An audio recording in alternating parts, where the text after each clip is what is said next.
Hey everyone, good evening. This is Ironwood Becker back with another book review. And I had seen videos of this guy off and on for probably the last 5, maybe even longer years. And so when I was in my Audible account and I was kind of looking for some books to add to my collection, I came across a couple of Thomas Sowell's books.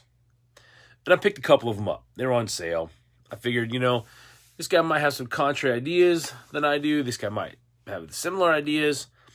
But either way, I can learn from him. So, went ahead and picked up a book called Black Rednecks and White Liberals. And I'll be honest with you, I had no idea what I was getting into. I had no concept of what he was going to talk about. So I'm going to share with you 4 things that I took away from this book. The first 2 blew my mind. Totally surprised me. And the first one is American poor neighborhood attitude, because it's not just reflected in one color of melanin, is over 400 years old. It may be older than that, but he uses about 400 years.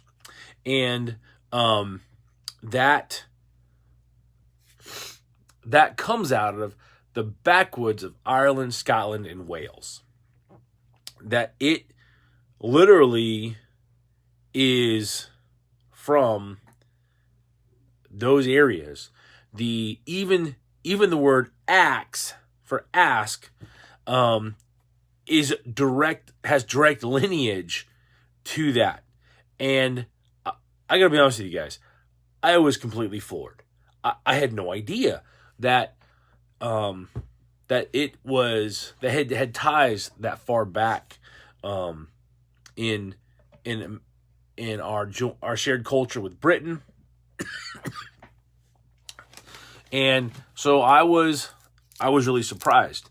Now, the interesting thing is that he kind of details how this culture came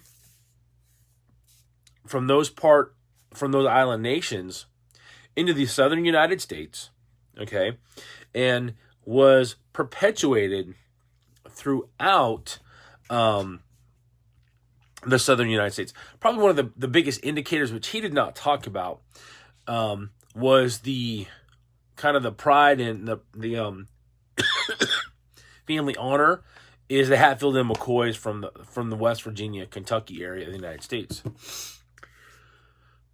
But this culture comes into America from these uneducated backwoods people from the island of from Ireland and Scotland and Wales. And it comes into the southern United States, and eventually it moves into the cities as slavery comes to an end in the southern United States and moves into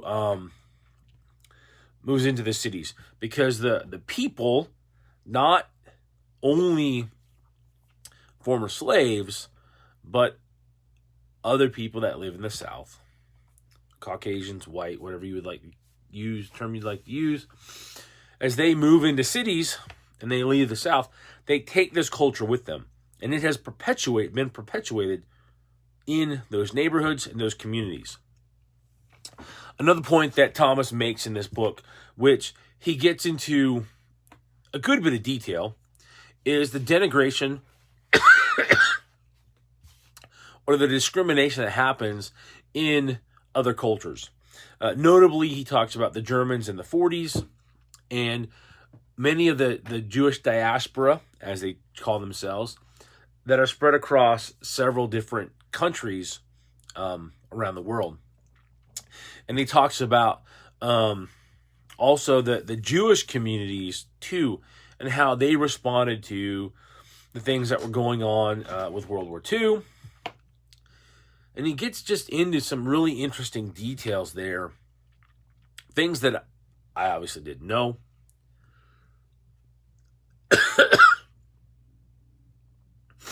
And then the last point is that the history of slavery is broader than what happened in America and is still going on, primarily in the Middle East and some parts of Asia.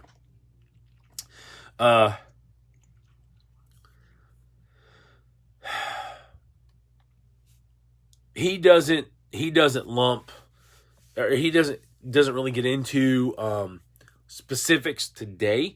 Thomas mostly uses historical references.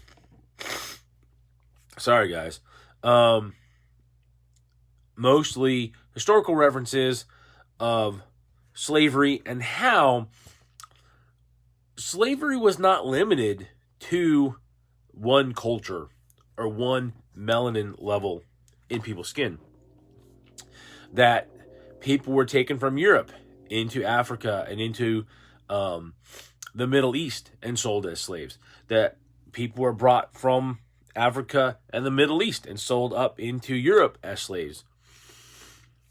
And it was a system that, if you start getting into world history, really covers the entire world.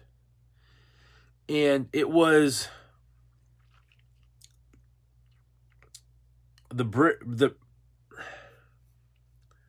it was Britain, which he just talked a little bit about slavery in Britain and how that came to an end. And also then a little bit about slavery in America and how that came to an end. So I was blown away. This is definitely a book that I'm going to read again. I'm going to put it back on my digital bookshelf and pick it up again to reread it because it was thought-provoking. It really challenged some assumptions that I had about excuse me, about culture in American cities.